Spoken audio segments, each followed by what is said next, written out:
السلام عليكم ورحمة الله وبركاته إلى حضرة النبي المصطفى محمد صلى الله عليه وسلم ثم إلى أرواح الأولياء والشهداء والصالحين والعلماء والفقهاء والمحدثين وإلى أرواح أهل القبور من المسلمين والمسلمات والمؤمنين والمؤمنات على هذه النية شيء لله لهم الفاتحة أعوذ بالله من الشيطان الرجيم بسم الله الرحمن الرحيم الحمد لله رب العالمين الرحمن الرحيم مالك يوم الدين إياك نعبد وإياك نستعين اهدنا الصراط المستقيم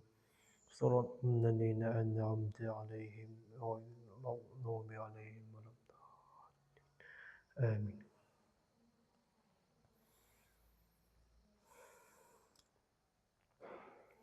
قال المصنف رحمه الله تعالى ونفعنا بعلومه في الدارين آمين يا رب العالمين بسم الله الرحمن الرحيم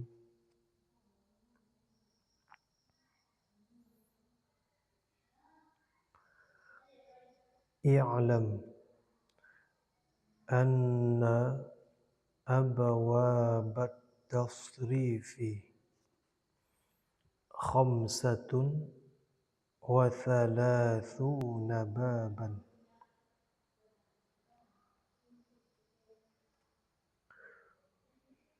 ستة منها للثلاثي المجرد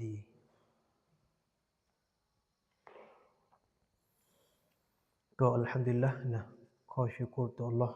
Subhanahu wa Ta'ala นะที่กระผมเองและก็นะคณะอิหมัมคณะกรรมการมัสยิดนะที่ได้ทำการมุซาการะห์นะกิตาบในวันนี้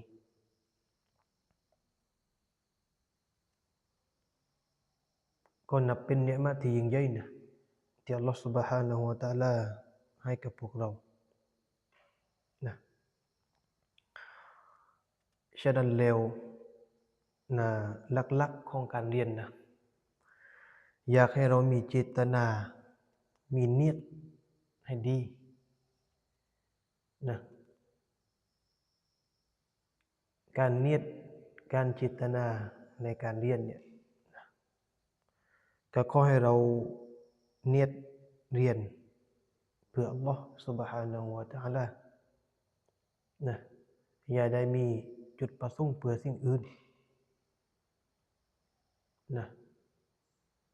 แล้วก็ประการที่สองก็คือให้เราเนียต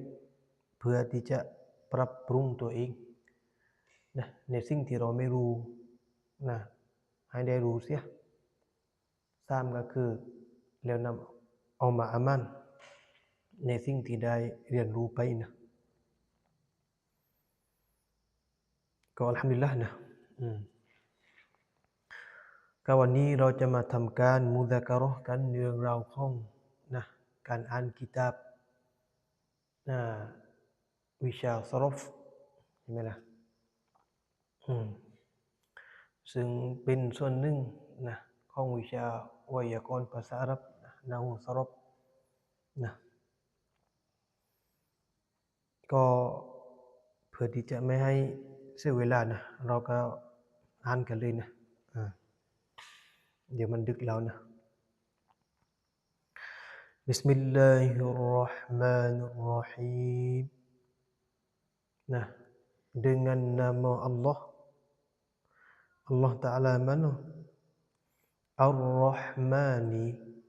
nah yang sangat pemurah ya Allah tu lagi pula Ar-Rahimi nah sifat yang kedua Allah Ta'ala yang sangat kasih sayang ya Allah ก็หมายความว่าบิสมิลลาห์บานะด้วยมิลละก็คือมิลประนามละก็คือของอัลลอฮ์นะโดยพระนามของอัลลอฮ์อัลลอฮ์ตะอาลานี่แหละสิฟาตนะอัลรอฮ์มานีนะคำว่าอัลรอฮ์มานีเนี่ยนะอิรอบเป็นสิฟาตให้กับอัลลอฮีนะซึ่งจะแปลออกมาว่าอัลลอฮ์ตะอาลานี่แหละอัลลอฮ์นี่แหละอัลรอฮ์มานีที่นะหรือว่ายังนะยังsangatจะต้องแปลว่า sangat นะเนื่องจากเลยนะกะลิมะห์หรือว่าคำนะอัลรอฮ์มานเนี่ยส่วนหนึ่งจากเขาเรียกว่าซีกะห์มุบาละกะห์นะคำว่าซีกะห์มุบาละกะห์เนี่ยเราจะต้องแปลความหมาย sangat เขาเรียกยิ่งเขาเรียก sangat pemurah ya Allah tu ก็หมายความว่านะอัลลอฮ์ตะอาลาเนี่ยอัลลอฮ์เนี่ยยังที่อัลรอฮ์มานี sangat ยิ่งเขาเรียกนะซึ่งแปลว่ายิ่งเบอร์มูรอก็คือนะเมตตาเขาเรียกนะอิโยกลับไปอัลลอฮ์เนี่ยกลับไปให้อัลลอฮ์นะก็หมายถึงว่าอัลลอฮ์ตะอาลาเนี่ยอัลลอฮ์ที่นะเมตตายิ่งซึ่งเป็นผู้ที่เมตตายิ่งและอัลลอฮ์เนี่ยนะคำว่าอัลรอฮ์มานนี่ก็หมายถึงว่าอัลลอฮ์ตะอาลาเนี่ยเมตตานะทั้งหมดที่อยู่บนมักลุกนี้นะที่อยู่บนดุนยานี้นะ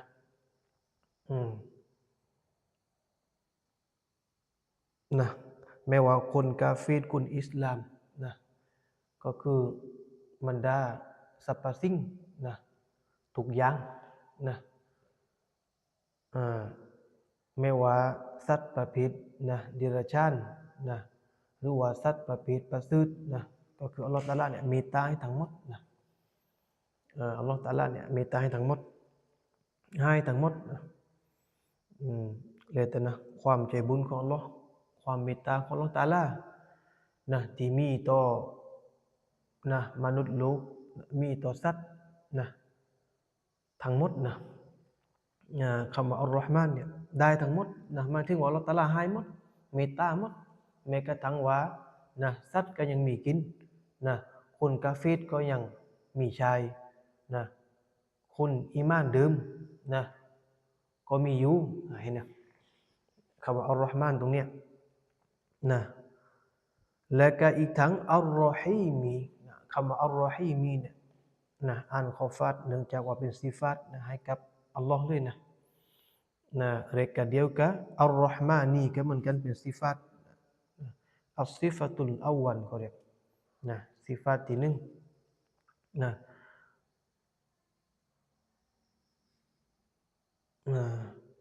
อัสซิฟา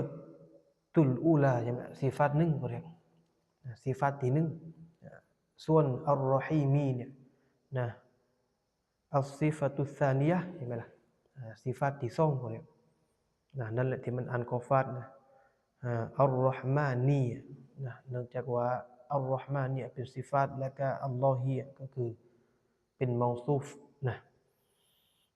ทีนี้ซิฟาตก็จะต้องอ่านเมาซูฟนี่แหละอัลรอฮีมีนี่นะเพราะว่าอัลลอฮีอ่านกอฟาตล่ะซิฟาตก็จะต้องอ่านกอฟาตนะอัลรอฮ์มานีเห็นไหมล่ะและก็อีกทั้งอัลรอฮีมีก็เหมือนกันนะเป็นซิฟาตุสนะซิฟาตุสซานียะก็คือซิฟาตที่สองอ่านกอฟาตนี่นะก็จะแปลว่า sangat kasih sayang iyo Allah ก็หมายถึงว่าโดยพระนามของอัลลอฮ์นะซึ่งเป็นผู้ที่อัลรอฮีมีนะอัลรอฮีมีก็คือเป็นผู้ที่sangatก็คือยิ่งกาซิก็คือรักซายังก็คือห่วงนะเป็นผู้ที่รักยิ่งห่วงรักนักนะ อีโยเนี่ยนะดอเมตนะมุสตะติดที่อยู่ในคำว่าอัลรอฮีมนะตักดีว่าฮุวาลบไปฮะอัลลอฮีนะอัลรอฮ์มานีก็เหมือนกันนะมีดอเมตมุสตะติดลบไปฮะนะอัลลอฮีเหมือนกันนะซึ่งเป็นการบ่งบอกนะสิฟัตนะมันจะต้องมีดอเมตลบไปฮะมอซูบนะทุกๆอิบารัตสังเกตเลยนะโดยส่วนใหญ่แล้วนะเป็นการผูกมัดเขาเรียกมีดอเมตเนี่ยนะรอยย่อกลับไปหามอซูบของมันนะทีนี้อัลเลาะห์ตะอาลาคำว่าอัลลอฮ์มานความหมายของมันเนี่ยนะมุรอดตรงนี้ก็คืออัลเลาะห์ตะอาลารักหญิงนี่หมายถึงว่าเข้าเฉพาะคนที่อีหม่านอย่างเดียวนะคนกาเฟรไม่เข้าก็หมายถึงว่าสิฟาตอัลรอฮีมเนี่ยนะอัลเลาะห์ตะอาลาให้เฉพาะคนอีหม่านอย่างเดียวถ้าว่าคนไม่อีหม่านก็คืออัลเลาะห์ตะอาลาไม่ให้รักเฉพาะผู้ที่อีหม่านจริงๆนะผู้ที่อยู่ในกรอบศาสนาจริงๆคำว่าอัลรอฮีมเนี่ยได้เฉพาะคนอีหม่านคนมุมินหรือว่ามุมินะห์นะคนที่ซอลิห์ซอลิฮะห์นะกาเฟรไม่เข้านะอย่างอื่นไม่เข้านะหมายถึงว่าในลูกหน้าเลยนะการนั้นโดย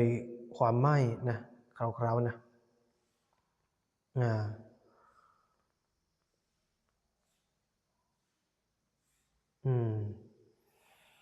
แล้วก็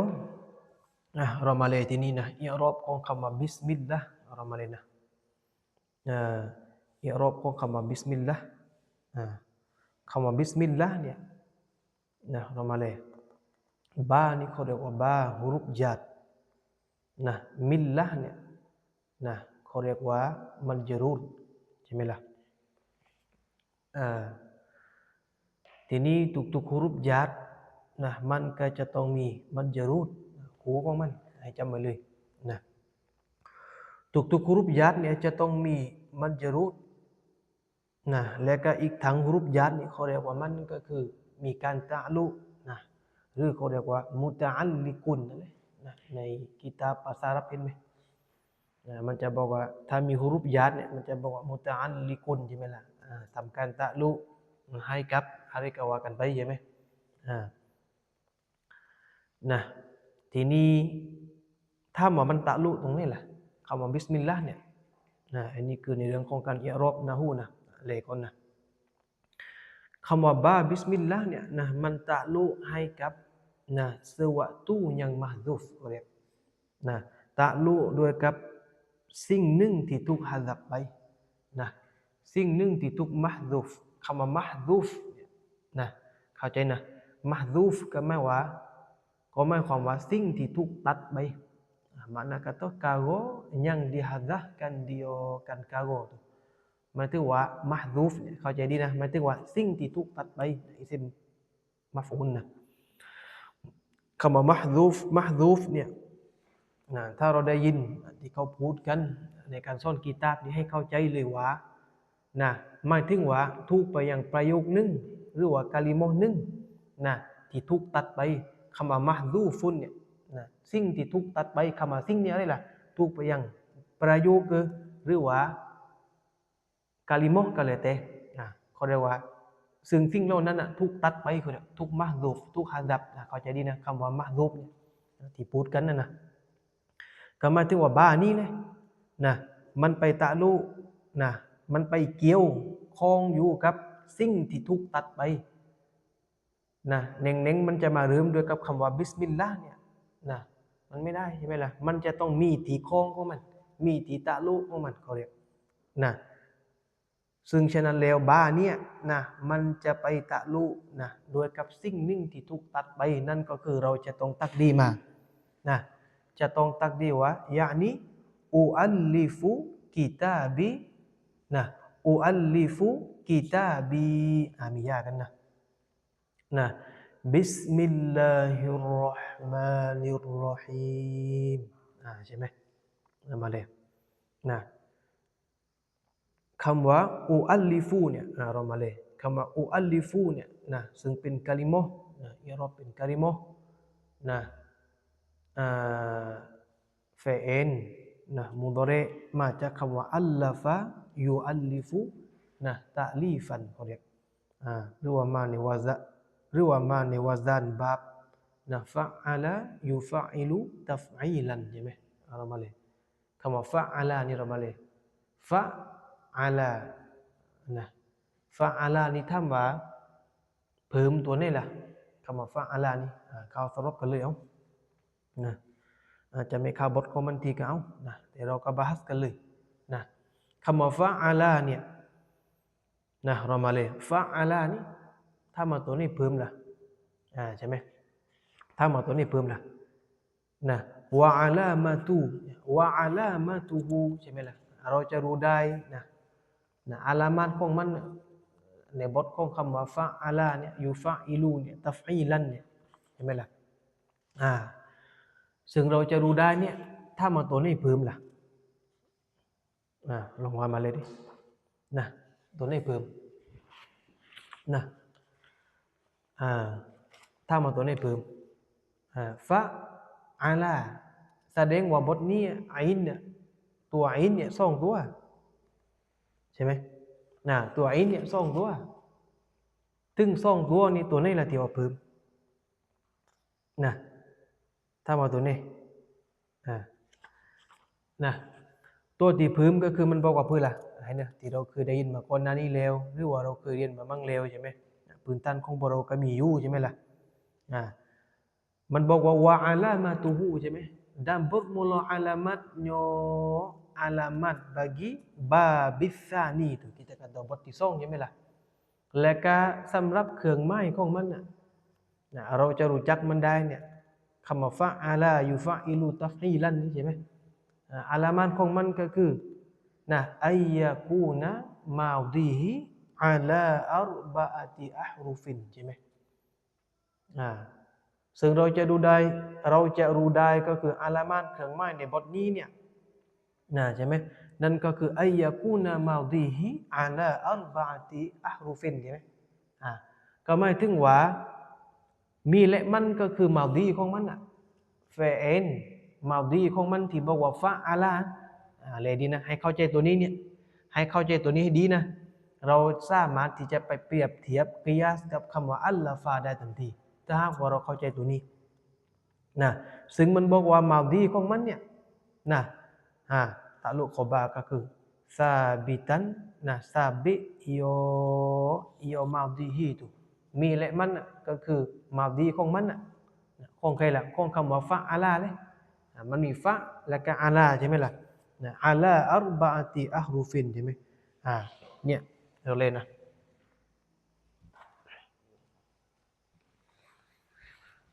ใช่ไหมเนี่ยคือมันปันนี้ใช่ไหมล่ะฟะอาลาใช่ไหมทีนี้ฟะอาลานี่ถ้ามาตัวนี้ล่ะซึ่งเป็นตัวเพิ่มเราก็จะต้องมาดูหลักฐานคำดื่มของมันก่อนดื่มก็คือมันแบบนี้เนี่ยดื่มของมันฟะอาลาใช่ไหมอันนี้แบบสำเร็จรูปที่มีอยู่แล้วที่เราจะต้องรู้ฟะอาลายูฟะอิลูตัฟอีลันทีนี้อัสลูฮูอาศัยของมันเนี่ยก็หมายถึงว่าฟะอาลาเห็นไหมล่ะฟะอาลาอันคือหลักฐานเดิมของมันฟะอาลาเนี่ยมันก็จะมีอินสองตัวใช่ไหมมันก็จะมีอินสองตัวเมื่อมีอินสองตัวเนี่ยเขาเรียกว่าวาญิบปาดอลูโกไม่ใช่วาญิบชาระนะวาญิบปาดอลูโกถ้าว่าอินนี้อินตายพบกับอินเป็นเนี่ยวาญิบปาดอชาระจะต้องมีการอิดกอมเข้ากออิดะที่บอกว่าอัลอิดกอมุอะไรล่ะสำหรับการอิดกอมเนี่ยอะไรล่ะอิดคอลูอาฮาดีเห็นไหมอิดคอลูอาฮาดิลมุตจานิไซนี่ใช่ไหมใช่ไหมมันคือ นะนั่นก็คือดังพื้นละเรามาเลยอัลอิดกอมูอันเนี้ยนะเนี่ยนะอิดกอมูนะสำหรับการอิดกอมเนี่ยคำว่านิยามของมันยะนี่ตะรีฟุฮูนะยะนี่คำว่าอิดกอมูเนี่ยยะนี่ให้เขียนว่าตะรีฟุฮูบทมุลตะริฟโยตะริฟbagi อิดกอมtu nah ก็หมายถึงว่านะให้เขียนแบบนี้เลยคำว่าอัลอิดกอมูเนี่ยหมายถึงว่ายะนี่นะเนี่ยตะรีฟูฮูใช่ไหมใช่ไหมนะตะรีฟูฮูก็หมายถึงว่าบทมุลตะริฟโยตะริฟ bagi เนี่ยอิดกอมเนี่ยก็หมายถึงว่าตะริฟนะนิยามของมันน่ะนะนิยามของคำว่าอิดกอมเนี่ยนะ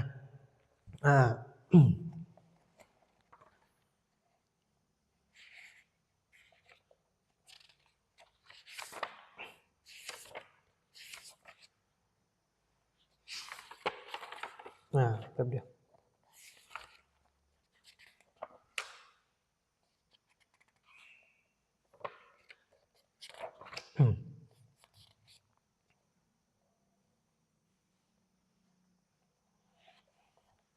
นะ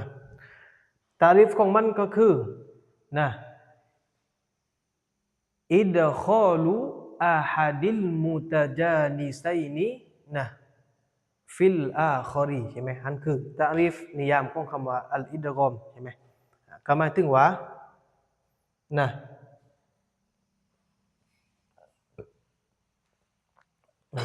แป๊บนั่นก็คืออิดคอลูใช่ไหมอิดคอลูอาฮัดีใช่ไหมอาฮัดินมูตาจานิไซนีใช่ไหม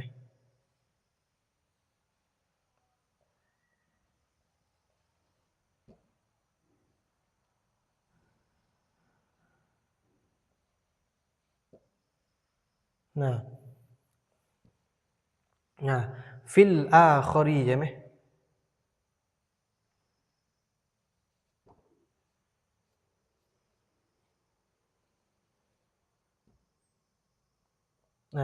ใช่ไหม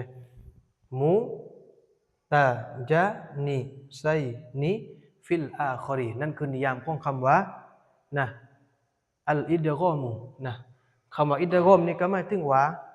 นะอัลอิดกอมูยะนีตะรีฟุฮูมุบตะดานะเหมือนเดิมบทมุลตะริฟโยนี่กลับไปอิดกอมให้นะสำหรับตาริฟเขาเรียกว่าคำนิยามของมันเนี่ยของคำว่าอิดกอมเนี่ยนิยามของมันก็คืออิยละขอบัตให้กับอัลอิดกอมูนั่นก็คืออิดคอลูอาฮัดิลมุตะจานิไซนีฟิลอาคอรีใช่ไหมก็หมายถึงว่านิยามของคำว่าอิดกอมเนี่ยนั่นก็คืออิดคอลูmempermasukkanใช่ไหมล่ะมาจากคำว่าอัดคอละยุดคิลุอิดคอลันใช่ไหมล่ะอิดคอลันตรงนี้เดิมก็คืออิดคอลันนะทราบเป็นมัสดัรแต่ตรงนี้จะต้องอ่านอิดคอลูเนื่องจากว่าเป็นขบาร์ให้กับมุกตะดานั่นก็คืออัลอิดกอมูหรือว่าตะรีฟุฮูเลยที่ตักดีดไปนั่นก็หมายถึงว่าอิดคอลูเนี่ยมันเปิดมาสุกันเขาเรียกว่าการที่เราเนี่ยได้ทำให้เข้าคำว่าอิดคอลูเนี่ยถ้าว่าดาคอล่าเนี่ยยะเดคูลูดูคูลันมันแปลว่าเข้าตามใจเลยอะไรเข้าแต่ถ้าว่าอัดคอล่ายุดคิลูอิดคอลันเขาเรียกว่าทำให้เข้าเห็นความหมายมันจะแตกต่างกันระหว่างวาซันแต่ละวาซันเนี่ยมันไม่เหมือนกันระหว่างซุลาซีมุจารัดกับซุลาซีมัสยิดเนี่ยข้อแตกต่างมันก็จะไม่เหมือนกันมันก็จะมีความแตกต่างกัน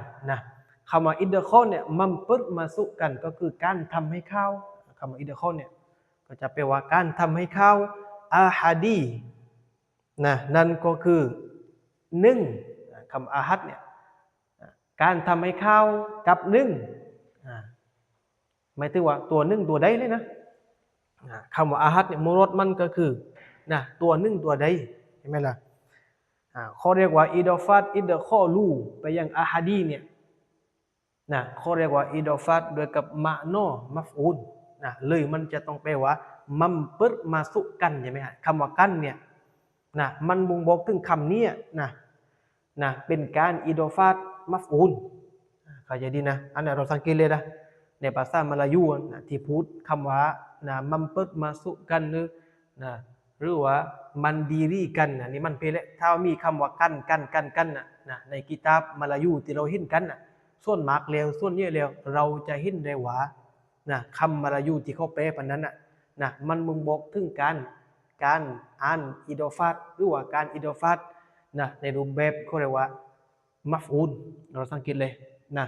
พอทุกความหมายเนี่ยนะทุกภาษาเนี่ยมันจะมีอิรอบนะอยู่ในตัวของมันใช่ไหมล่ะมาลายูก็อิรอบได้นะไม่ใช่เฉพาะภาษาอาหรับภาษาไทยก็อิรอบได้นะอิรอบของอาหรับนี่เลยใช่ไหมล่ะแต่เราไม่ได้เอามาคิดหรอกว่ามันอยู่บนพื้นใช่ไหมแต่ตรงนี้เอาเลยเรามาเลยแต่ตรงนี้เนี่ยคำว่าอิดคอลูเนี่ยนะมันเปิดมาสุกันคือการทำให้เข้าถ้าเรามาเลยว่าอิดคอลูเนี่ยการทำให้เข้านี่ใครทำให้เข้าล่ะคำว่ามันเปิดมาสุกันเนี่ยได้ทำให้เข้ากับตัวหนึ่งตัวใดคำว่าอาฮัดีเนี่ยนะถึงถ้าหากว่ามีมัฟอูลเนี่ยเขาเรียกว่าอิดฟัตอิดคอลูไปยังอาฮัดีเนี่ยเขาเรียกว่าอิดฟัตโดยกำมันมัฟอูลถ้ามีมัฟอูลก็แสดงว่าแล้วฟาอินมันแล้วล่ะอีกคำฟาอินไม่ได้เลยเน่งๆคำว่าอาฮัดีหมายถึงว่าตัวหนึ่งตัวใดเนี่ยมันถูกทำให้เข้าแสดงว่าถ้าพูดแบบนั้นมันหมายถึงว่ามันจะต้องมีคนทำให้เข้าไอ้นะมันก็จะต้องมีคนทำให้เข้าคนทำให้เข้านี่ใครล่ะไอ้นะคนทำให้เข้าเนี่ยนะเราก็จะต้องตักดีฟาอินขึ้นมาแล้วอีกทีหนึ่งนะเนี่ยถ้าเรามาเล่นนะยุมโลกเนี่ยนะหรือว่าประโยคนี้ถ้าหากว่าเราต้องการที่จะอิรอบเนี่ยนะอิดคอลูอาฮัดิลมุตาจานิไซนีฟิลอาคอรีเนี่ยก็หมายถึงว่ายะนี่ตักดีออกมาแล้วใช่ไหมล่ะยะนี่นะอิดคอลูใช่ไหมอิดคอลูนะชักซี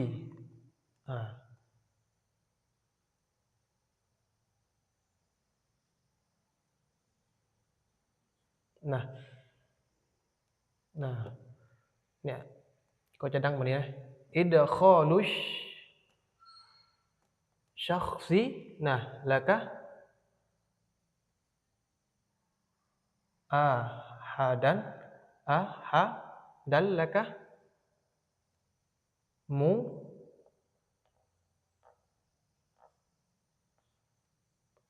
เขียนไม่จูนะmu ta ja mu tana mu taja นี่ใส่นี่ข้างหลัง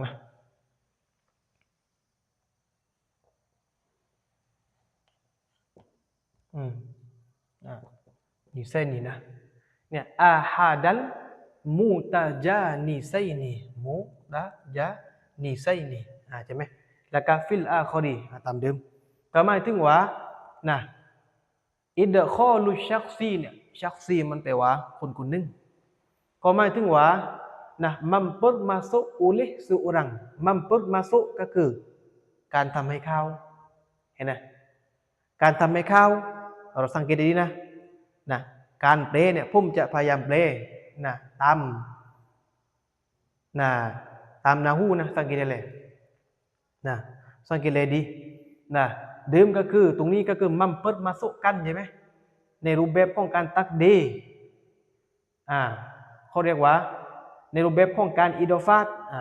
ไม่นะในรูปแบบของการอิดฟาตอิดข้อลูไปยังอาฮัดีเนี่ยอิดฟาตโดยกำมันมัฟอูลใช่ไหม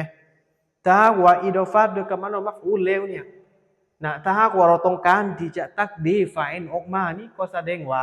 เราก็จะต้องตักดีว่าอิดคอลุชักซีอันนี้เขาเรียกว่าฟาอิลเลย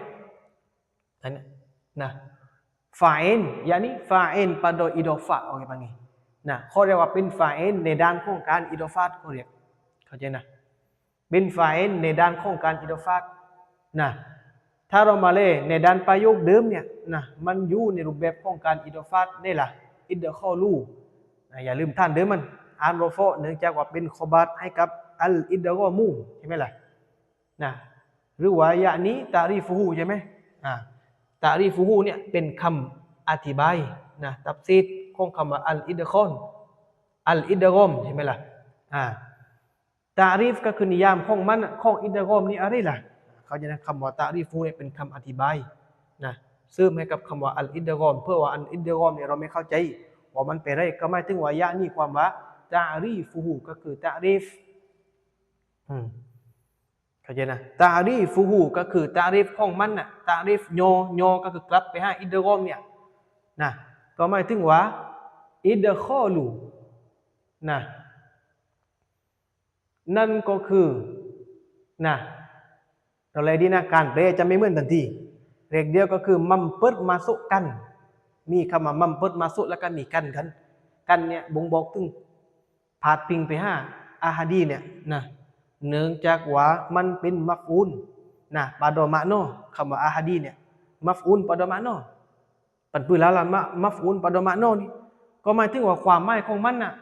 นะอยู่ในฐานะตำแหน่งของมัฟอูลเข้าใจนะคิดตามไปกันนะแต่ว่าคำมันถ้ามาเป็นมัฟอูลจริงไหมไม่จะเป็นมัฟอูลตัวกอฟาคำมันน่ะเขาเรียกว่าอยู่ในการอยู่ในด้านของอยู่ในการนะอยู่ในด้านของการอิดอฟาตเขาเรียกนะอยู่ในด้านของการอิดอฟาตนี่แหละอิดคอลูรอฟอนะเป็นคอบาตให้กับมุบตาดาอีกทั้งอิดคอลูเนี่ยนะเป็นมูดอฟนะและก็มูดอฟเนี่ยต้องอย่าลืมนะมันสามารถที่จะอ่านนาซับก็ได้คอฟาตก็ได้ก็แล้วแต่รอฟอก็ได้นะไม่ว่าจะอ่านรอฟอหรือนาซับหรือกอฟาตก็ต้องเล่สถานที่ของมันคำว่าอิดคอลูนี่เป็นไรก็ต้องเล่แล้วใช่ไหมอิดคอลูนี่เป็นไร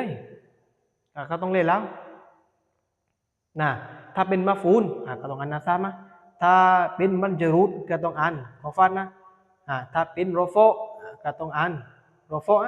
เนื่องจากเป็นคอบาว่ากันไปเหมือนตรงนี้แต่ตรงนี้บังเอิญว่ามันอ่านรอฟอเป็นคอบานะพอเป็นคอบาแล้วเนี่ยอีกทั้งตัวมันก็เป็นมูดอฟนะไอ้นี่ในฐานะที่เป็นคอบาอ่านรอฟอถ้าสมมุติเป็นมัฟอูลนาซาบก็เหมือนกันอันนาซาบแล้วก็อีกทั้งตัวมันเองที่นาซาบที่เป็นมัฟอูลก็เป็นมูดอฟเหมือนกันเข้าใจนะแล้วก็ล่ามก็เหมือนกันลีนี่นะสมมุติว่ามันเป็นมันจรูดทุกญาติมันเนี่ยอ่านสระข้างหลังอ่านกัสรอนะก็แสดงว่าอีกทั้งมันก็เป็นมูดอฟกันไอ้นะแสดงว่ามูดอฟนี่ก็คือสรุปว่ามันอยู่ในฐานะได้ทั้งซ้ำสระได้ทั้งนาซาบได้ทั้งรอฟอแล้วก็ได้ทั้งคอฟัตนะเข้าใจนะอันคือในแง่ของมูดอฟนะส่วนในเรื่องของหุกุมมูดอฟุนอิลัยเนี่ยมันจะต้องคอฟัตอย่างเดียวไอ้นะมันจะต้องคอฟัตอย่างเดียวนะที่ไปอ่านอิดคอลูอาฮาดานะอาฮาดูไม่ได้นะไม่ได้ตั้งแต่เด็กเข้าใจนะมันจะต้องคอฟัตอย่างเดียวเนี่ยมันก็เลยอ่านอาฮาดีนะหลักการของมันก็คืออยู่ในการอ่านอิดฟาตทุกอิดฟาตใช่ไหมล่ะนะมันเองนี่ทุกอิดฟาตเลยอันนี้อิดฟาต5นะอิดคอลูเนี่ยอิดฟาต5อาฮาดีนะเลยมันเนี่ยทุกอิดฟาตอันนี้เป็นผู้ที่อิดฟาตเป็นผู้ที่พาดพิงไปอาฮัดเป็นผู้ที่ถูกพาดพิงใช่ไหมคำว่าอิดฟาตก็คือพาดพิงใช่ไหมล่ะเมื่อมีการพาดพิงมันก็จะต้องมีผู้ที่พาดพิงและก็สิ่งที่ถูกพาดพิงผู้ที่พาดพิงก็คืออิดคอลูสิ่งที่ถูกพาดพิงคืออาฮาดีไอ้นะมันไม่เหมือนเลย เข้าใจนะนั่นแหละที่เขาบอกว่าอันนี้มุดอฟใช่ไหมล่ะอันนี้มุดอฟุนอิไลใช่ไหมคำว่ามุดอฟก็หมายถึงว่ายังดีอิดอฟัตใช่ไหมล่ะยังดีอิดอฟัตกันใช่ไหมล่ะแล้วก็คำว่ามุดอฟหมายถึงว่าสิ่งที่ถูกปัดพิงใช่ไหมล่ะแต่ตรงนี้อิดะข้อรูเนี่ยมันผาดพิงไปหาอาฮาดีเข้าใจนะแล้วก็อาฮาดีเนี่ยเป็นสิ่งที่ถูกผาดพิงนะมุดอฟุนอิไลเห็นไหมล่ะเข้าใจนะทีนี้เรามาเลยนะพอเป็นประโยคตรงนี้แล้วเรามาเลยนะพอเป็นประโยคตรงนี้นะmempermasukkanก็จะแปลว่าolehโดยทันทีโดยอัชชักซีก็คือ seorang โดยคนหนึ่งหมายถึงว่าคนหนึ่งเนี่ยได้ทำการผาดพิงเนี่ยเป็นมัฟอูลอะฮาดาอันนาซับทันทีนะถ้าเราต้องการตักดีออกมาเนี่ยคำอาฮัดที่อ่านอาฮาดีเนี่ยในด้านเดิมเนี่ยถ้าหากว่าเราตักดีออกไปไม่คำว่าอาฮาดีเนี่ยจะอ่านอาฮาดาทันทีเป็นมัฟอูลให้กับอิดคอลูเข้าใจนะเป็นมัฟอูลให้กับอิดคอลูเพราะมัสดาร์เนี่ยก็ปฏิบัติงานเหมือนกับเฟอินเหมือนกันไม่ใช่เฉพาะเฟอินจะต้องมีฟาอิลและก็มีมัฟอูลมัสดาร์เราไปเลยสิ่งที่ปฏิบัติงานเหมือนกับเฟอินไม่ใช่เฟอินอย่างเดียวส่วนหนึ่งจากนั่นก็คือมัสดาร์ก็มีเฟอินเหมือนกันแต่มันจะไม่เหมือนกันเลยเข้าใจนะไม่เหมือนกันถ้ามัสดาร์ก็หมายถึงว่ามันก็ต้องมีฟาอิลแต่ฟาอิลมันจะไม่รอฟอพอนี่ล่ะเพราะอยู่ในหลักการของการอิดอฟาตใช่ไหมล่ะเหมือนตรงนี้อิดคอลุชักซีเลยใช่ไหมเอามาเลยนะ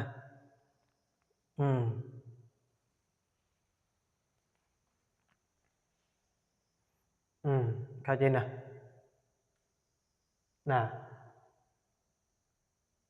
เนี่ยอิดอฟาตเป็นชักซีเลยมะโนตรงนี้อยู่ในคำว่าอุเลเป็นฟาอิลแต่ในด้านคำของมันโมโดฟุนอิไลเป็นฟาอิลก็จริงเขาเรียกว่าฟาอิลปะโดมะโนไม่ใช่ฟาอิลปะโดลาฟาไม่ใช่เขาเรียกว่าฟาอิลปะโดมะโนมันก็คืออยู่ในรูปแบบของฟาอิลแต่ปะโดลาฟามันมันไม่ใช่ฟาอิลเขาเรียกอยู่ในหลักการอิดอฟาตเลยจะต้องอันตระกัสรอคอฟาตเข้าใจนะทีนี้อาฮาดานี่ก็จะอันเป็นนาซับทันทีเป็นมัฟอูลให้กับอิดคอลูที่เรามาเรียกอาฮาดาเนี่ยเป็นมัฟอูลทั้งปาโดมาโนแล้วก็ทั้งปาโดลาฟาอันนี้ทั้งซ่องเลยอันนี้กินซ่องถ้ามาเลยด้านเดิมมันเรามาเลยถ้าหากว่าเราตักดีแบบนี้ถ้าหากว่าเราอ่านถ้าหากว่าเราเอาตามประโยคเดิมจุมโลเดิมเนี่ยมันอันคอฟาตเนื่องจากว่าทุกอิดฟาตใช่ไหมล่ะบาโดมาโนมันคือมัฟอูลแต่พอถ้าหากว่าเราตักดีออกมาต่างหากแล้วเนี่ยคำมันก็จะทุกนาซับทันทีเป็นมัฟอูลทั้งบาโดมาโนแล้วก็ทั้งบาโดลาฟาเข้าใจนะทั้งในด้านมาโนแล้วก็ทั้งในด้านคำมาโนก็แปลว่าอากันก็หมายถึงว่าmempermasuk oleh seorang akan salah satuคำว่าอาฮาดาเนี่ยakan salah satu akanนี่เป็นมัฟอูลอันนาซับมะบาโดลาฟามันกันนาซับมะบาโดมาโนมันกันนาซับมะปาโดนานุปาโดมาโนมันกันนาซับมะปาโดมาโนมันก็คือมีอากันนะใช่ไหมล่ะเข้าใจนะakan salah satu daripada idofat ahadaเนี่ยไปยังอัลมุตาจานิไซนีเขาเรียกว่าอิดอฟัตกับมันมินได้เลยyakni ahadan minal mutajaniไซนีถ้าว่าเราต้องการตักดีพออิดอฟัตคำว่าอาฮาดาเนี่ยไปยังอัลมุตาจานิไซนีเนี่ยเขาเรียกว่าอิดอฟัตกับมันมินถ้าว่าเราต้องการตักดีyakni ahadanใส่นาซามันเลยใส่อาฮัดันเพิ่มมาลิบตัวนึงอาฮัดันแล้วก็ใส่มินตัวนึงมินัลมูตาจานิไซนีเข้าใจนะก็จะดังแบบนั้นเลยก็จะแปลว่าakan salah satu daripada mutajanissaini dua bersejenis. Orang panggil. Nah, minal mutajanissaini. Nah, ใช่ไหมเขาเรียกว่านะมันอิดอฟาด้วยกับมันมินใช่ไหมถ้าเรามาเลยมินนี่แล้วที่เราตักดีมามินนะมินที่เราตักดีมานะถ้าเรามาเลยว่ามินนี่ตาลุตรงนี้แล้วล่ะเห็นไหมอีรอบแล้วใช่ไหมก็ตะลุซีฟาตให้กับเนี่ยตะลุซีฟาตเนี่ยให้กับอาฮัดนี่แล้วเลยเห็นไหมตะลุซีฟาตเขาเรียกก็จะดังว่าก็จะตักดีออกมาว่านะอาฮัดัน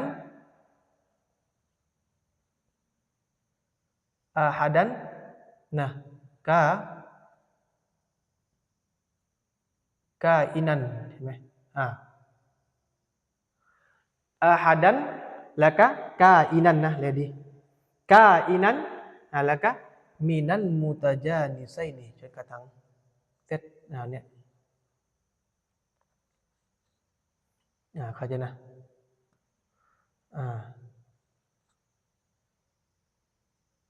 นะเนี่ยเลยมินเนี่ยตะลุซิฟาตแล้วให้กับอาฮัดจริงๆแล้วฮันตาว่าเราต้องการอิรอบเพิ่มกันไปเลยเห็นไหมล่ะเพราะทุกตัวภาษาอาหรับเนี่ยมันจะมีการอิรอบหมดมีขาหมดเขาเรียกเราก็ต้องตักดีไหมหมดต้องการที่จะให้รู้กันว่าอยู่เป็นพื้นนะอินชาอัลลอฮ์นะเรียนเซตนี้รอบนี้ก็ถือว่าเซตกันนะนี่แหละนะก็เลยมินเนี่ยตะลุซิฟาตให้กับอาฮัดใช่ไหมเนื่องจากว่ามินฮูรุฟญาตใช่ไหมตกลั่งจากอิซิมนากิรออาฮัดันเนี่ยจัดอยู่ในประเภทอิซิมนากิรอทุกฮูรุฟญาตนะตกลั่งจากอิซิมนากิรอนั่นก็คืออาฮัดันนี่แหละใช่ไหมล่ะกออิดะห์มันนะมีบอกอยู่ว่านะเขาเรียกว่าอิรอบเป็นซิฟาตหมายถึงว่าตะลุเป็นซิฟาตนะให้กับมันให้กับอาฮัดันนี่เลยจะต้องตักดีว่าอาฮัดันyakniอาฮัดันกาอินันminan mutajanissainiเข้าใจนะก็หมายถึงว่านะmasuk oleh seorang ก็หมายถึงว่าการที่คนหนึ่งเนี่ยมันได้ทำให้เข้ากับตัวหนึ่งตัวใดซึ่งตัวหนึ่งตัวใดนั้นน่ะกาอินันyang adalah ia yangที่ adalah มีและ ia มันก็คืออาฮัดันเนี่ยซึ่งมีและตัวหนึ่งตัวใดนั้นน่ะminal mutajanissaini จากสองตัวที่เหมือนกันdaripada dua bersejenisเขาเรียกนะภาษามลายูเข้าใจนะก็ไม่ยากนะนั่นแหละเขาเรียกว่าตะรีฟของการอิดรอมเขาเรียกนะพอพูดปานนี้แล้วนี่นะพออิรอบกันเสร็จแล้วนี่นะไม่ว่าอะไรก็แล้วแต่นะอย่าลืมความหมายนะประโยคเดิมที่เราจะเอาก็คืออิดคอลูอาฮัดิลมุตะจานิไซนีฟิลอาคอรีอย่าลืมประโยคเดิมนั่นก็คืออะไรล่ะก็คือmempermasukkan salah satuก็คือmempermasukkanคือการทำให้เข้ากับอาฮัดีก็คือ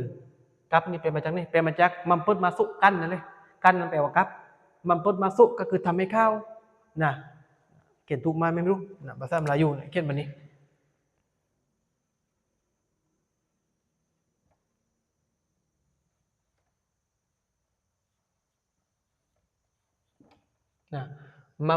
mempermasukkanกันเนี่ยแปลว่ากับmempermasuk แปลว่าทำให้เข้า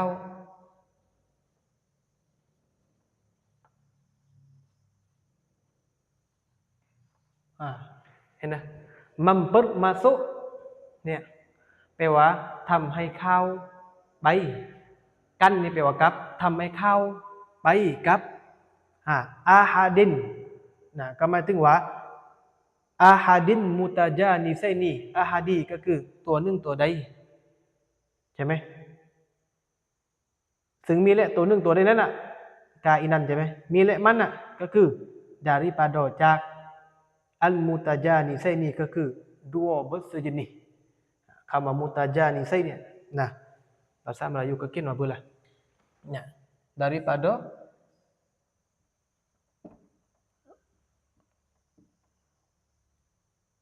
dua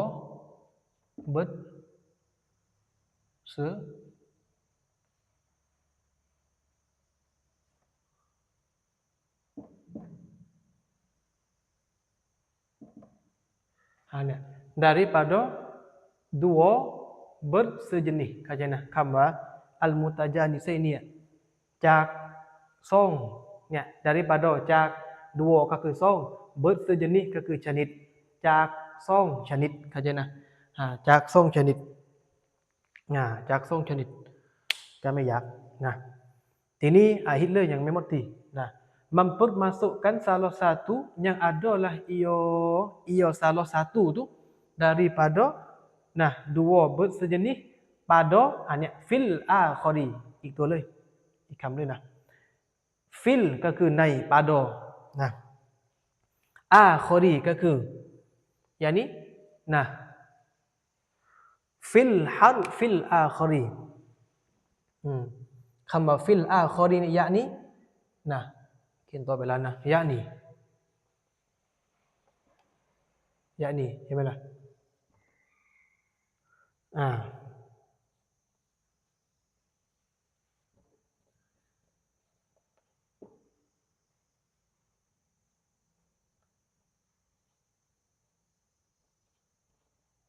ใช่ไหมเข้าใจนะ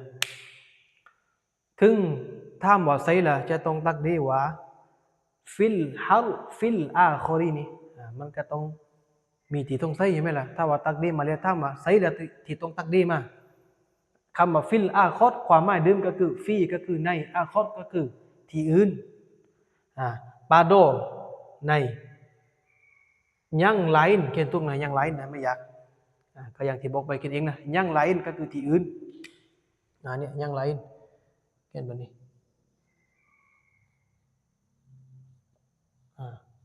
ยัง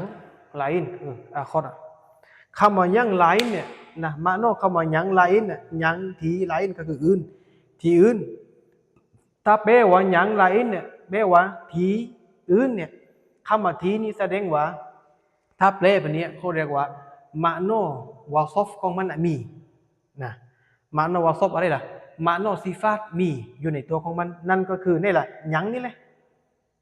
เข้าใจนะอะไรเขาเรียกมาโนวาซอฟมีมาโนวาซอฟก็คือมาโนซิฟาตนั่นแหละนะยังไลน์ที่อื่นนะคำว่าทีเนี่ยนะมันเข้าใจมาจากซิฟาตนั่นแหละแสดงว่าถ้าแปลว่ายังไลน์เนี่ยที่อื่นเนี่ยคำว่าที่อื่นเนี่ยมันทำให้เราเข้าใจว่ามันอยู่ในรูปแบบของซิฟาตถ้ามะโนมีในรูปแบบของซิฟาตเนี่ยแสดงว่ามันก็จะต้องมีมอซูฟหมายถึงคำว่ามอซูฟของมันนี่แหละก็คือยะนี่เราจะต้องตักดีว่าฟิลฮัลฟิลอาคอรีเห็นไหมล่ะฟีก็คือในอัลฮัลฟีก็คือตัวอัลอาคอรีก็คืออื่นนะในตัวที่อื่นนะปาโดเขียนถูกนะฮุรุฟเขียนถูกนะไม่ยากแล้วก็ยังไลน์ก็คือตามนี้เลยนะอย่างนี้ยังไลน์อีโอเลยถ้าอยากจะเลยอีโอเนี่ยลบไปไปนี้เลยนะเห็นนะเข้าใจนะยังไลน์อีโอฮุรุฟตุนะที่อื่นเลยมันก็ฮุรุฟนี่แหละนะเข้าใจนะปาโดก็คือในฮัรฟีก็คือฮุรุฟนี่แหละซิฟาตยังที่ไลน์ก็คืออื่นอีโอมันก็คือฮุรุฟนี่แหละก็หมายถึงว่าในฮุรุฟที่อื่นอีโอมันก็คือในฮุรุฟที่มันก็คืออื่นเลยที่ฮุรุฟอื่นเข้าใจนะสังเกตเลยนี่นะละเอียดนะในฮุรุฟที่อื่นเลยมันก็คือฮุรุฟเข้าใจนะทีนี้เราก็ต้องตักได้คำว่าอัลฮัรฟีเข้ามาอัลฮัรฟีเนี่ยมันเป็นมอซูฟถ้าตื่นทำว่าเร็วใส่ต้องตักได้แบบนี้แหละแล้วเอามาเต้นนี่ถ้าตื่นทำผมก็จะตอบว่าเอามาจากมะโนวาซับนี่เลยที่บอกว่ายังไลน์ที่อื่นคำว่าที่อื่นปุ๊บมันก็จะทำให้เราเนี่ยเกิดความรู้สึกขึ้นมาว่าแสดงว่ามอซูฟของมันต้องมีทีนี้มอซูฟของมันเนี่ยเราก็ต้องเล่เลย ถ้าตื่นถ้ามาเอามาได้แน่ผมก็จะตอบว่านะก็ต้องเล่ความเป็นไปได้เล่อิบารอตของมันนะเล่สำนวนของมันเล่มัฟฮูมของมันในเรื่องของที่เราพูดกันเนี่ยมันกำลังพูดถึงเรื่องใดอันนี้คือการสังเกตอิบารอตเพราะตอนนี้เรากำลังพูดอย่าลืมอาศัยเรากำลังพูดว่าการทำให้ข้าวกับตัวหนึ่งตัวใดเนี่ยนะจากสองตัวที่เหมือนกันใช่ไหมเรียกตรงนั้นก่อนนิยามมันบอกว่าการนำข้าวตัวหนึ่งตัวใดใช่ไหมจากสองตัวที่เหมือนกันแสดงว่าถ้าพูดแบบนี้นะการนำข้าวตัวหนึ่งตัวใดเนี่ยคำว่าตัวหนึ่งตัวใดเนี่ยมันทำให้เราเข้าใจว่าอะไรล่ะตัวหนึ่งตัวใดคำถามก็จะมาก่อนว่าอะไรล่ะทีนี้คำว่าอะไรล่ะตัวหนึ่งตัวใดเนี่ยพอเรากำลังกลับมาเรียนเรื่องฟะอาลาแล้วนี่ฟะอาลาในด้านสำเร็จรูปแบบนี้ในด้านอาซันของมันก็คือฟะแล้วก็อาลาใช่ไหมล่ะเห็นไหมแสดงว่ามีอินสองตัวตายกับตัวเบนซึ่งตัวตายกับตัวเบนเนี่ยมันเข้าในมัฟฮูมตรงที่ว่าอาฮาดีเลยตัวหนึ่งตัวใดแสดงว่าจากสองตัวเนี่ยสองตัวก็คืออินนี่กับอินนี่ที่เบิร์ดเซอร์เจนี่ก็คือที่เป็นประเภทเดียวกันเนี่ยอินสองตัวประเภทเดียวกันแสดงว่าเราก็ต้องถามว่าสองตัวนี้มันจะอยู่ในประเภทใดล่ะฮุรุฟเลยฮะล่ะฮุรุฟเรกก็คืออินเรกฮุรุฟที่สองกับอินเหมือนกันอินที่สองนี่อินที่หนึ่งใช่ไหมล่ะนี่อินที่สองอินหนึ่งอินสองใช่ไหมล่ะนะอินหนึ่งอินสองนะอินตัวที่หนึ่งนะอินตัวที่สองนะใช่ไหมล่ะทีนี้นะเราก็ต้องเรียกว่านะเข้าใจนะเราก็ต้องเรียกว่านี่เลยนะอินหนึ่งอินสองแสดงว่าจัดอยู่ในประเภทของสองตัวนี้ก็คือฮุรุฟเลยมันจะทำให้เราเข้าใจว่าฮุรุฟหนึ่งจากทั้งสองนี้ก็มาถึงฮุรุฟอันนี้ก็ฮุรุฟอันนี้ก็ฮุรุฟใช่ไหมทำให้เราเข้าใจว่าฮุรุฟนั่นแหละเลยตรงมาตักดีตรงนี้ว่าเนี่ยตรงที่ว่าอัลอาคอรีเนี่ยเราจะต้องเอามอซูฟของมันมาก็คือนั่นก็คืออันใดเกอัลฮับฟีเข้าใจนะอัลฮับฟีก็มาจากเนี้ยมาจากอินสองตัวนี้มันบ่งบอกนะมาพูมให้เรานี่รู้ว่าสองตัวนี้คือฮุรุฟนะเลยก็จะแปลว่าการทำให้ข้าวตัวหนึ่งตัวใดก็ไม่ถึงว่าฮุรุฟเลยจากสองตัวที่เหมือนกันจากสองตัวที่เหมือนกันเลยมันทำให้เราเข้าใจว่าอาฮัดเนี่ยตัวหนึ่งตัวใดก็คือทำให้เราเข้าใจข้าวมาว่าฮุรุฟมาฮุรุฟปุ๊บก็เอาฮุรุฟนี้แหละเอามาเป็นมอซูฟให้กับซิฟัตได้เลยเข้าใจนะเห็นไหมมันก็จะแปลว่าในฮุรุฟที่อื่นคำว่าที่อื่นนี่คือสองตัวนี้ก็ต้องเรียกแล้วว่าตัวนี้ตัวอื่นตัวนี้ตัวเล็กตัวนี้ตัวที่สองใช่ไหมล่ะเห็นไหมอันคือการตักดีมาคือมีขาหมดมียารอบหมดนะเข้าใจนะก็ไม่อยากทีนี้พอปนี้ปุ๊บใช่ไหมล่ะเราก็มาเลยนะในด้านเดิมของมันก็คือเนี่ยฟะอาลาด้านเดิมก็คือเนี่ยฟะอาลาอาศัยของมันฟะอาลานะในด้านสำเร็จรูปของมันฟะอาลารูปแบบนี้ที่จะเอาคือรูปแบบนี้แต่สรบเนี่ยก่อนที่จะเป็นแบบนี้ได้เนี่ยฟะอาลาเนี่ยมันมีที่มาที่ไปนั่นก็คืออาศัยเดิมก็คือฟะอาลาอยู่บันดีถึงทำพื้นละให้มันเป็นแบบนี้ใช่ไหมถึงทีนี้มันก็จะเข้ากออิดะที่บอกว่าอัลอิดกอมุนะสำหรับการอิดกอมเนี่ยนั่นก็คืออิยละอิดคอลูอาฮาดีนะอัลมุตจานิไซนีฟิลอาคอรียานี้ฟิลอาคอรีนั่นก็คือการทำให้ข้าวกับตัวหนึ่งตัวใดก็หมายถึงว่าฮุรุฟนะจากสองตัวที่เหมือนกันนะในฮุรุฟที่อื่นอีกตัวหนึ่งคำว่าในฮุรุฟที่อื่นก็หมายถึงว่าอีกตัวหนึ่งอีกตัวอื่นอีกตัวหนึ่งนะก็หมายถึงว่ากลับมาเลยตรงนี้นี่อย่าบอกใช่ไหมล่ะพอเป็นรูปแบบนี้มันก็จะชนกับกออิดะทันทีที่บอกว่าอัลอิดกอมุนะอิยละอิดคอลูอะฮัดินมุตจานิไซนีฟิลอาคอรีใช่ไหมมันก็จะเข้าในคำว่ากออิดะนี้ เมื่อเข้าในคำว่ากออิดะของคำว่าอัลอิดกอมเนี่ยทีนี้จำเป็นในด้านของภาษาวาญิบทันทีจะต้องอิดกอมอินนี้นะเข้าไปอย่างอินนี้เข้าใจนะอินนี้เขาเรียกว่ามุดกอมอินนี้เขาเรียกว่ามุดกอมมุงฟีเข้าใจนะอันคือชื่อเรียกมันอินตัวเล็กเนี่ยเขาเรียกว่ามุดกอมนะอินตัวที่สองเขาเรียกว่ามุดกอมมุงฟีใช่ไหมล่ะทีนี้กออิดะมันมีอยู่ว่าอัลอิดกอมูเนี่ยใช่ไหมจนกระทั่งอิดคอลูอะฮัดินมุตะจานิไซนีฟิลอาคอรีเนี่ยนะนิยามของมันบอกว่านั้นก็แสดงว่าเมื่อเป็นแบบนี้แล้วเข้าในหลักของการอิดกอมคำว่าอิดกอมก็คือได้ล่ะก็คือเราจะต้องนำข้าวตัวหนึ่งตัวใดทำไมถึงว่าเนี่ยจากสองตัวนี้ต้องนำข้าวนะถึงถ้ามาตัวนี้นำข้าวตัวนี้ล่ะนะเราจะต้องนำข้าวตัวที่ตายนี่มุดกอมนี่นะมุดกอมแปลว่าอิดกอมเข้าไปเราจะต้องอิดกอมมันเข้าไปนะมันเปิดมาโซกันคือการทำให้เข้ากับตัวหนึ่งตัวใดเนี่ยทุกไปอย่างตัวเล็กนี่อินตัวเล็กนี่หมายถึงว่าเราจะต้องนำมันให้เข้าไปนะจากสองตัวที่เหมือนกันหมายถึงว่าอินนี้ที่เหมือนกันเนี่ยจะต้องนำตัวเนี้ยเข้าไปนะฟิลอาคอรีหมายถึงว่ายานี้ฟิลฮักฟิลอาคอรีในฮุรุฟที่อื่นหมายถึงว่าในฮุรุฟอีกตัวหนึ่งนั่นก็คือทุกไปอย่างตัวนี้เข้าใจนะทุกไปอย่างอินที่สองนี่นำข้าวมาเลยนะเคลือบข้าวมาเลยเอาอินเนี่ยทัดข้าวมาในนี้เลยนะก็จะดังว่าเนี่ยพอเคลือบข้าวมาปุ๊บมันก็จะดังทันทีนะพอเคลือบแล้วนี่ใช่ไหมล่ะเอาอินเนี่ยมาทับกับอินนี้ก็จะเป็นยักษ์เดียวทีนี้นะการอินเดอร์วอมเนี่ยก็จะเป็นยักษ์เดียวทีนี้ใช่ไหมอันนี้เป็นยักษ์เดียวทันทีพอนำตัวเล็กข้าวตัวที่สองตัวเล็กเขาเรียกว่ามุดดะกอมนะแค่นี้นะมุดดะกอมแค่แบบนี้นะมุดดะกอมุนแล้วก็ตัวที่สองเขาเรียกว่ามุดดะกอมุงฟีมุดดะกอมุนฟีเข้าใจนะทีนี้เอาตัวเล็กเนี่ยเคลือบข้าวไป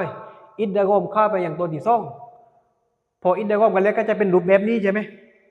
พอเป็นรูปแบบนี้แล้วเนี่ยอย่าลืมนะเนี่ยนี่เดิมสาระของมันใช่ไหมอันเนี้ยพอเป็นแบบนี้แล้วใช่ไหมพอเรานำข้าวตัวเล็ก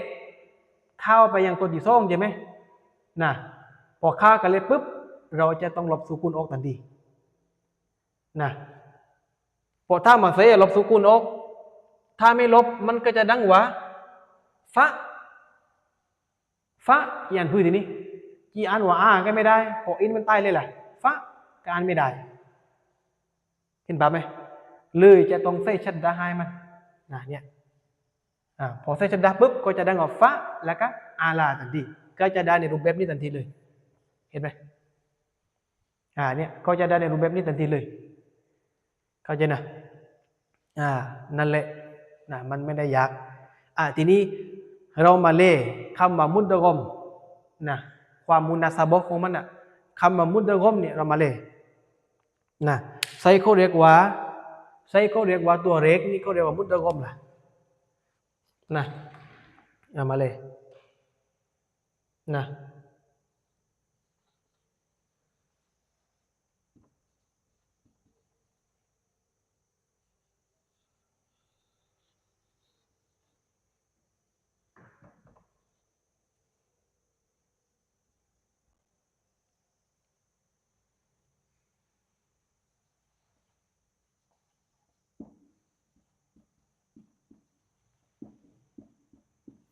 ใส่เขาเรียกว่า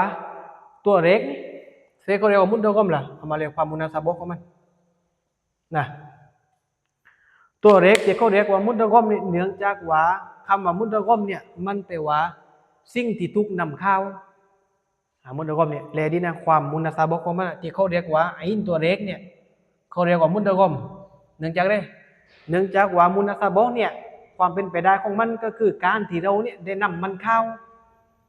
เดิมของคำว่ามุดดะกอมมันมาจากคำว่าอัดดะกอมายุดดะกิมูอิดดะกอมันใช่ไหมว่าหัว มุดริมุนวะซากะมุดรอมุนฟีฮีใช่ไหมมุดรอมุนฟีฮีหรือว่าแบบตัจวีดมุดรอมุนฟีฮีใช่ไหมล่ะตันวินผมฟ้าต้องลงเสียงใช่ไหมถ้าเข้าในวิชาตัจวีดแต่ตรงนี้ไม่ต้องก็ได้นะมุดรอมุนฟีฮีตรงๆไปก่อนนะแต่อ่านลงเสียงก็ได้เหมือนกันดีเลยถ้าอ่านตามนะเรียนแบบตามอัลกุรอานดีหรือดีหญิงนะอ่านตามสิ่งที่ดีมันก็ดีเห็นไหมล่ะแต่ถ้าเราไม่ได้อ่านตามถ้ามาได้ไหมก็อนุญาตให้อ่านได้ไม่ต้องลงเสียงก็ได้มุดเดกอมฟีก็ได้เหมือนกันไม่ต้องลงเสียงปกติอนุญาตเป็นที่อ่านได้แต่ถ้าอ่านมุดเดกอมูฟีเป็นการลงเสียงกันสมมุติเข้าในวิชาตัจวีดนะตันวินปกฟ้าเป็นอิกฟ้าจะต้องลงเสียงทรงฮารอกาตแต่เข้าในวิชาตัจวีดใช่ไหมล่ะก็ถ้ามาได้ไหมก็ดีเลิศยิงดีเข้าไปเลยพอคุรอานเป็นสิ่งดีๆล่ะเราไปเรียนแบบตามก็ยังดีนะได้นะแต่ว่านั้นเลยเวลาเราจีอ่านอีบอกอีกล่าวมันสักคำก็หนังนุ่งเสียงมันชาเลยใช่ไหมล่ะหนังเล่นก็มุดเดกอมูฟีมาเราเล่นนะมุดเดกอมูฟีมันกลายเป็นชาทีนี้ใช่ไหมก็หมายถึงว่าเอาตาได้ต่างส่งน่วงก็ได้ไม่น่วงก็ไม่ใส่น่วงดีถ้าไม่น่วงก็ไม่พลื้เข้าใจนะเลือกเอาเป็นพลื้นะถ้าว่าน่วงชาสกิดถ้าว่าไม่น่วงก็คือเรียวสกิดทีนี้มุดแล้วก็มุนนะก็แปลว่ามันเป็นอิซิมมัฟอูลเขาเรียกมุดแล้วก็มุนเนี่ยสิ่งที่ถูกจะไม่ดีนะว่าอิซิมมัฟอูลเนี่ยมันจะแปลว่าสิ่งที่ถูกนำเข้าสิ่งที่ถูกอิดรอมนะคำว่าสิ่งเนี่ยความหมายของมันสิ่งนี่ก็หมายถึงว่าสิ่งที่ถูกนำเข้าคำว่าสิ่งนี่ถูกไปอย่างตัวนี่ล่ะคำว่าสิ่งนี่ถ้าถูกไปอย่างอินนี่เลยตัวเล็กคำว่าสิ่งที่ถูกนำเข้านี่ไม่ใช่ว่าอินที่ถูกนำเข้าใช่ไหมอินที่ถูกนำเข้านะคำว่ามุดก็มุนฟีเนี่ยถ้าว่าเราต้องการตักดีมันก็จะดังว่าเพื่อละนะยานี่มันก็จะดังว่า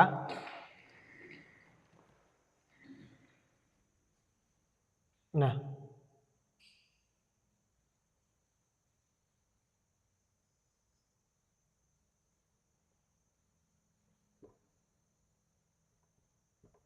ฮาร์ฟุนไอนี้มุดกอมใช่ไหมเข้าใจไหมไม่รู้นี่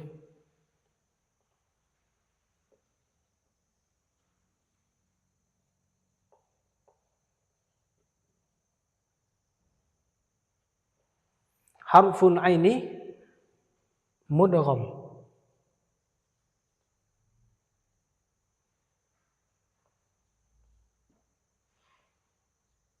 ใช่ไหมที่เรามาเลยนะ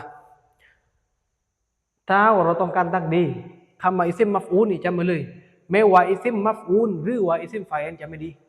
ถ้าไปเจอที่ไหนเมาซูบจำเป็นต้องมีอย่างเด็ดขาดแต่ไม่รู้เลยเลยถ้าตื่นท่ามาเอาเลยรู้พื้นแล้วล่ะ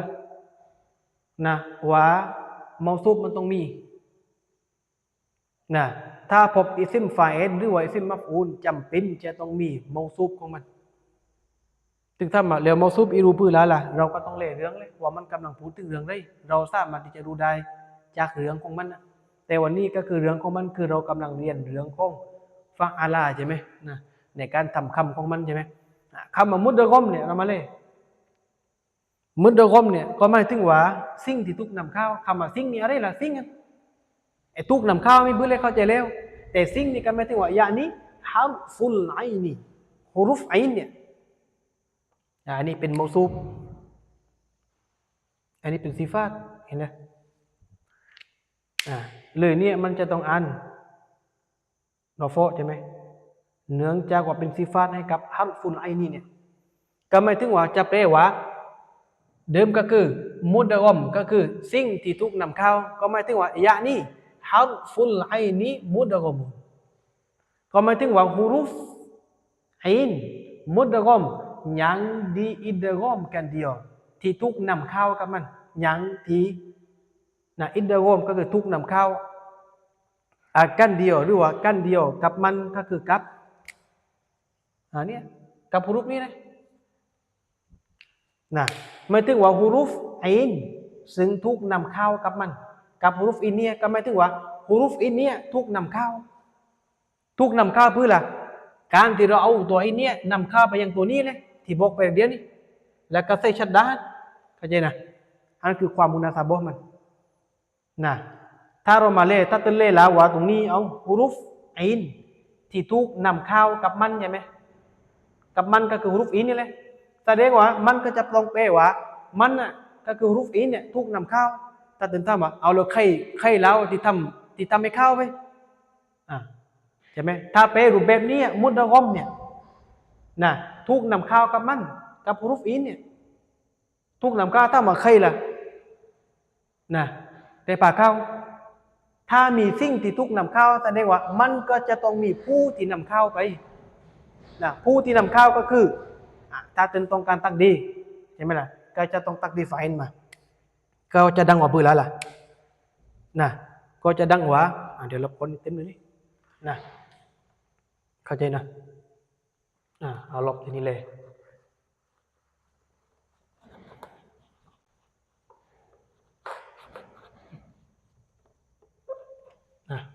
ถึงจะเลยทีนี้นะถ้าเป็นต้องการตักดีใช่ไหมเพราะนี่ก็คืออิซิมมัฟอูลเมื่ออิซิมมัฟอูลปุ๊บมันก็จะต้องแปลว่าสิ่งที่ทุกนำเข้าเมื่อสิ่งที่ทุกนำเข้าเนี่ยเราก็จะต้องเข้าใจไปแล้วว่ามันก็ต้องมีผู้ที่นำเข้านะเมื่อมีผู้ที่นำเข้านะถึงตามมาใครฝ่ายก็คือเรานี่แหละหรือว่าตนเองหรือว่าผมเองกันเลยเต้เลยตักดีมานะก็จะดังว่าดังว่าพูดอะไรฮารุฟุลไอนีใช่ไหม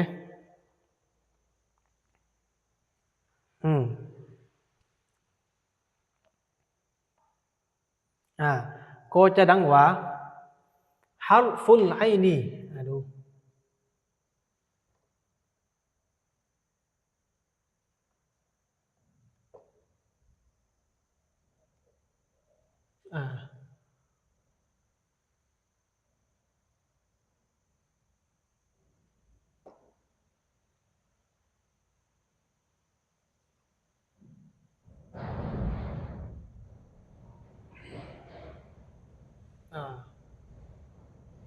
ชักซีมุดกมุชักซีอียาหู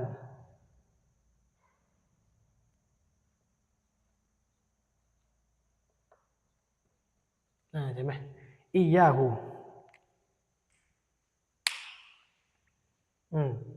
เข้าใจนะก็จะตักดีออกมาว่าฮัรฟุลไอนีมุดกิมุชักซีอียาหูเห็นนะก็จะแปลว่าฮุรุฟอินก็ไม่ถึงว่าตัวอินนั่นเลย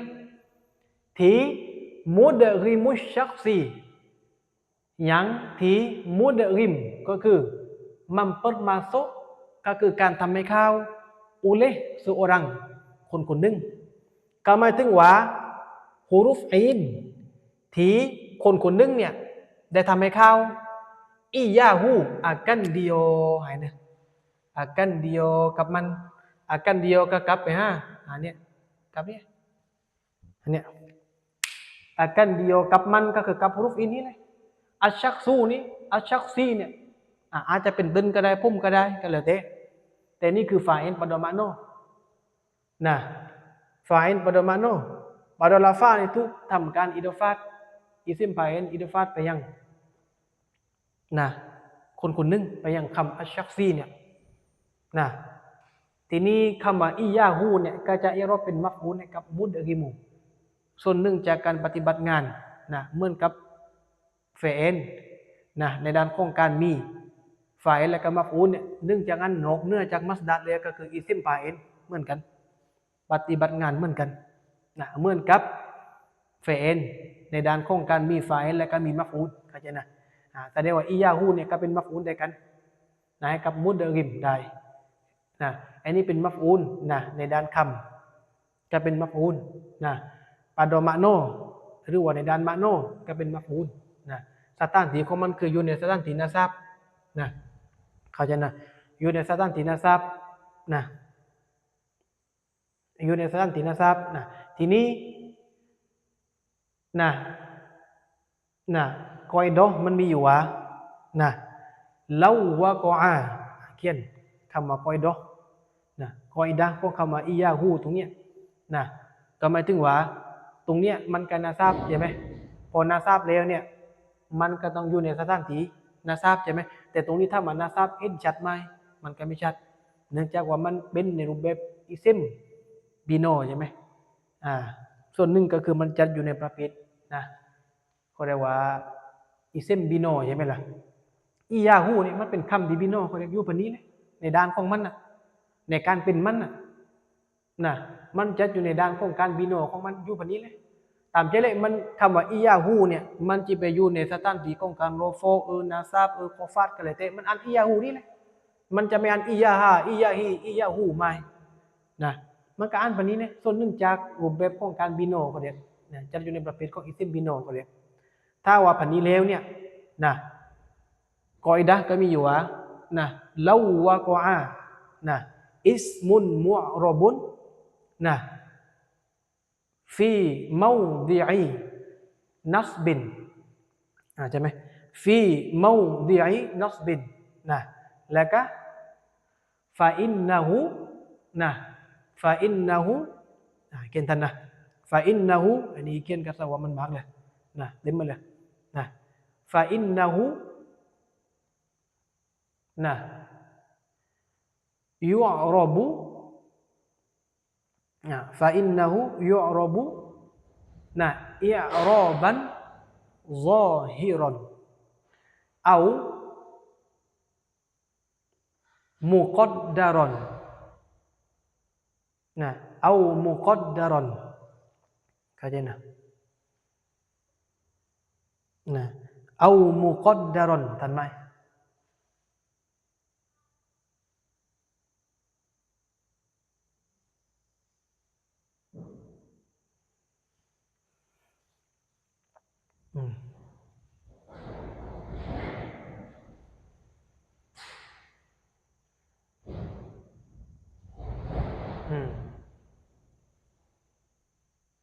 ทันไหมทันนะเอาเขียนให้เวลาเขียนก่อนเนาะตัวไม่ทัน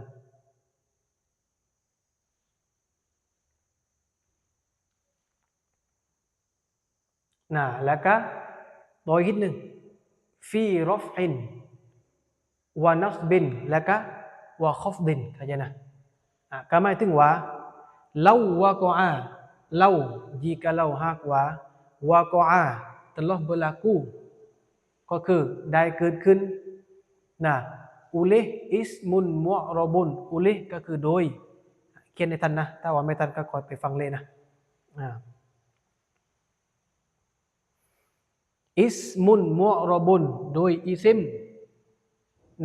ที่ถูกอิรอบก็อย่างที่บอกไปว่าอิสมุนมุอรบุนเนี่ยอิสมุนมุอรบุนเนี่ยเราจะใช้ในรูปแบบอาลามียะก็ได้ชื่อของมันเลยว่าชื่ออิซิมมุอรอบหรือว่าในรูปแบบของการอิรอบก็ได้อิซิมที่ถูกอิรอบกับมันก็ได้เหมือนกันได้สองแบบนะสองวะญอคำว่าอิสมุนมุอรบุนวะญอแรกถ้าเราใช้ในรูปแบบอาลามียะคำว่าอาลามียะก็คือเอาคำว่าอิสมุนมุอรบุนเนี่ยเป็นชื่อของมันเลยเขาเรียกว่าเอาเป็นชื่อเขาเรียกเป็นชื่อของมันก็คืออิซิมมุอรอบ